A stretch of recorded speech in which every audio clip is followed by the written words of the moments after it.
Sung, Brasil. A pergunta de $1 milhão, né? O que vai acontecer com o Brasil daqui para frente? E aí, um recado que eu falo para os investidores é: nesse momento, foram 17, 18 dias desde o fim das eleições, e é para ter calma, porque tem muito ruído, tem todo dia uma mensagem, um noticiário que alguém vai ser ministro da Fazenda, a PEC de 175 que estava conversando que vai para 70, mas nada foi aprovado. Como é que foi essa redução? Porque o 170 assustou muita gente, me assustou. Eu acho que não cabe na conta, né, não fecha a conta. A responsabilidade fiscal, eu acho que qualquer pessoa de bem deveria valorizar, né, sabe que um país que é irresponsável fiscalmente, essa conta vai ficar, no mínimo, para as próximas gerações, né? Possivelmente até para as gerações presentes. Então, a responsabilidade fiscal, eu acho que deveria ser um valor de todos, né? 170 bi de PEC era muito, mas já existem sinalizações que vai ser diminuído, certo? E aí eu acho que o ponto, só para o pessoal entender, era 175 bi, até um pouquinho mais, que eles queriam tirar o programa de Bolsa Família, hoje Auxílio Brasil, fora do teto. Isso ia abrir recursos que iam ser destinados para aumento do salário mínimo, farmácia popular. Então todas as promessas de campanhas que foram ditas, e esses recursos iam ser utilizados, e aí o programa lá, o Auxílio Brasil, ia ficar fora. Qual que era o problema? Ia ficar de forma permanente, ou seja, para sempre, e não teria nenhuma contrapartida fiscal, ou da onde vai vir esse dinheiro. Então, qual que é a grande consequência? Não teria previsibilidade da dívida, porque você é um gasto extra que está sendo colocado ali ano a ano, e a dívida ia crescendo, dado que eles não avisaram de onde ia vir esse dinheiro, se iam cortar de algum lugar. E eu acho que poderia ser usado de forma eleitoral em 4 anos, né? Você poderia bombar esse auxílio, esse programa, apesar de a gente considerar que eu acho necessário, dadas as condições aí do Brasil, mas você tem que ter mecanismos responsáveis para isso.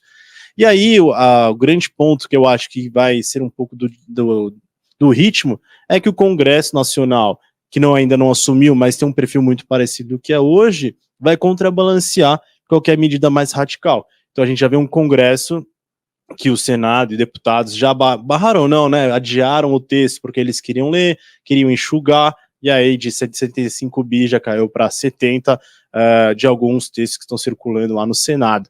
Esse é mais ou menos o panorama que vai ditar um pouco. Eu acho que o Lula, quando assumir, vai ter que ter habilidade para negociar, para evitar uma instabilidade, falta de governabilidade, dado que ele não tem a maioria no Congresso. Ele está formando bases, uma frente ampla, e eu acho que esse é um pouco que vai acontecer em 2023, a princípio. Mas, de novo, cada dia é um dia, a gente tem que não se precipitar e ter medo, a gente tem que ter calma, e quando as coisas forem anunciadas e ter mais clareza do cenário, aí sim que a gente tem que tomar as medidas necessárias ou não fazer nada, porque a estratégia é de longo prazo, e manter essa estratégia que é o mais essencial, e você entender e traduzir isso, não se desesperar. Sung, quando que saiu essa notícia dos 70 bi? Eu estava lendo agora no valor, mas e na sexta-feira já tinha deputados lá discutindo que ia ser enxugado, com certeza.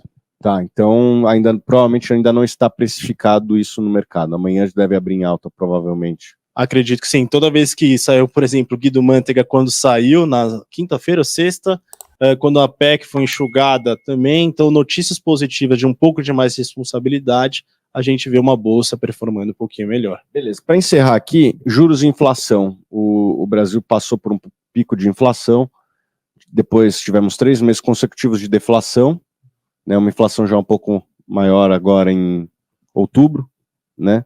Qual a perspectiva de inflação para 2023? E juros também?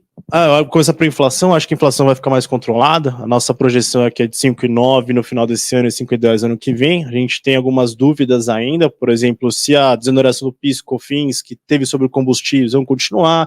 Tem o pescanço no petróleo, mas a princípio, ao meu ver, essa onda inflacionária que a gente viu nos últimos tempos, ela vai se acomodar, principalmente em 2023. Tá? E juros, se a gente não vê uma irresponsabilidade fiscal, não vê que o governo está gastando demais e a dívida aumenta, e uma âncora fiscal que dizem que vai ter não for para frente, a gente pode ver os juros subindo. Se o cenário base continuar, que é um pouco mais de tranquilidade, vamos dizer, no cenário, ao meu ver, a gente consegue cortar juros lá para o final de junho. No final do primeiro semestre, a gente vê se o Banco Central tiver segurança que as expectativas dos agentes e a parte fiscal que ele cita em toda a ata está ancorada, está bem feita, fizemos lição de casa, aí a gente vê um cenário um pouquinho mais tranquilo de cortes.